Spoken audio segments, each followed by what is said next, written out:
La parole est à Monsieur Christophe Blanchet. Merci, Monsieur le Président. Le général de Gaulle disait « Les États n'ont pas d'amis, ils n'ont que des intérêts ». Aujourd'hui, la France et l'Angleterre défendent chacune leur intérêt dans la Manche et ce sont nos pêcheurs qui sont en première ligne. Depuis plusieurs mois, la France demande simplement le respect de l'accord et uniquement cela, pour permettre à nos pêcheurs de Bretagne, de Normandie et de Hauts-de-France de vivre de leur travail. Ceci en accédant aux eaux britanniques avec la même réciprocité pour nos cousins anglais. Il aura fallu d'ultimes menaces de pression de l'exécutif, il y a 10 jours, pour ouvrir des négociations ou débloquer le dialogue le jeudi dernier entre le ministre Clément Beaune et son homologue anglais. Mais est-ce un dialogue de façade ou est-il bien réel ? Car il a été dit que les désaccords n'avaient pas été résolus et que le dialogue n'était peut-être pas sincère. Mais de quel désaccord parle-t-on aujourd'hui ? Et pourquoi parler de désaccord alors que nous attendons simplement que soit appliqué un accord déjà conclu ? Dans le Calvados, de Ouistreham à Honfleur, en passant par Villers-sur-Mer, j'ai rencontré de nombreux pêcheurs lors des fêtes de la Coquille Saint-Jacques. Ils saluent la fermeté de la France, mais ils attendent aussi qu'elle soit suivie d'effets pour marquer la force de notre détermination.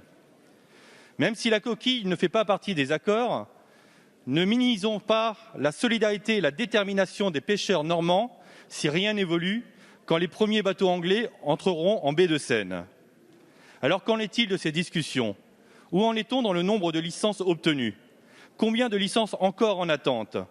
Où en est-on sur les bateaux de remplacement ?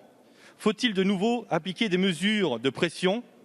Quelle est la stratégie du gouvernement pour à la fois défendre nos intérêts tout en retrouvant nos amis anglais ? Je vous remercie. Merci. La parole est à Monsieur Clément Beaune, secrétaire d'État chargé des Affaires européennes. Monsieur le Président, Mesdames et Messieurs les députés, Monsieur le député Blanchet, vous avez raison de souligner la solidarité qui existe entre pêcheurs, car le sujet dont nous parlons, c'est un sujet de solidarité nationale et d'intérêt national. De quoi s'agit-il en quelques mots ?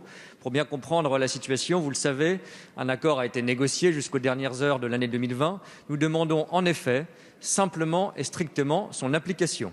Cet accord comporte déjà des compromis et des efforts. Nous ne pouvons pas en faire davantage. Le gouvernement a une seule ligne de conduite, c'est la défense absolue de cet accord et des intérêts de nos pêcheurs. C'est la seule ligne qui vaut aujourd'hui et je crois que nous la partageons au-delà d'ailleurs des sensibilités politiques et avec les professionnels qui ont été particulièrement responsables depuis le début de l'année. J'ai eu l'occasion de me rendre à 2 reprises avec Annick Girardin dans votre département. Nous continuerons ce soutien sans faille.